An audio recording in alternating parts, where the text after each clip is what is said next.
जब प्रधानमन्त्रीजीले त्यस्तो बोल्नुभयो तब रासपाका माननीय सदस्यज्यूहरूले जो मेरो व्यक्तिगत चिन्जानको पनि हुनुहुन्छ, मेरो अत्यन्तै धेरै आदरणीय पनि हुनुहुन्छ, मेरो समकालीन साथीहरू हुनुहुन्छ, उमेरले सानो होला बुद्धिले धेरै ठुलोहरू हुनुहुन्छ, समर्थनमा ठोक्नु भएको त्यो टेबलको ड्याङ ड्याङ ड्याङ त्यो आवाजले आज पनि मलाई चैनले निन्द्रा आउन दिएको छैन। यति त म भन्छु सभामुख महोदय, माफ पाऊँ सभामुख महोदय, मैले यो जन्ममा देखेको अहिलेसम्मकै सबैभन्दा लज्जास्पद र सबैभन्दा दुःखद दृश्य थियो त्यो।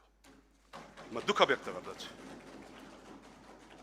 त्यो दिन मैले सम्झिएँ सभामुख महोदय, जननायक बीपी कोइरालाले प्रधानमन्त्री छँदा समीक्षा दैनिकका सम्पादक मदनमणि दीक्षितलाई बोलाएर भन्नुभएको वाक्य, धेरैले यो नाम सुन्नुभएको छ।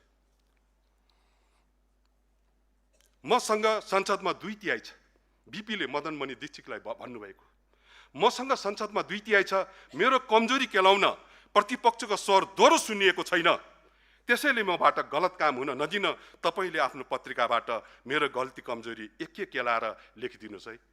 बीपीले मदनमणि दीक्षितज्यूलाई बोलाएर भन्नुभएको शब्द हो मैले, यो ऐतिहासिक शब्द हो। बीपीले आफ्नै पार्टीका सांसदहरूलाई पनि प्रेरित गरिरहनु भयो र भन्नुभयो, तिमी पार्टीको सांसद मात्रै होइन, जनताको पनि सांसद हौ, तिमीले अन्तरात्माको आवाज सुन्न र जीवन्त आवाज उठाउन बन्द गरेको दिन बुझ्नु, तिमीसँग सास फेरिरहेको तर निर्जीव शरीर मात्र बाँकी छ, अरू केही बाँकी छैन। यही भन्नुभएको थियो बीपी कोइरालाले। म यो कसैका प्रति लक्षित गर्दिन, आफैले मम गरौँ। तर सभामुख महोदय, आजको संसदमा को निर्जीव छन्, को सजीव छन्, किता काठको बाटोमा म जान पनि चाहन्न।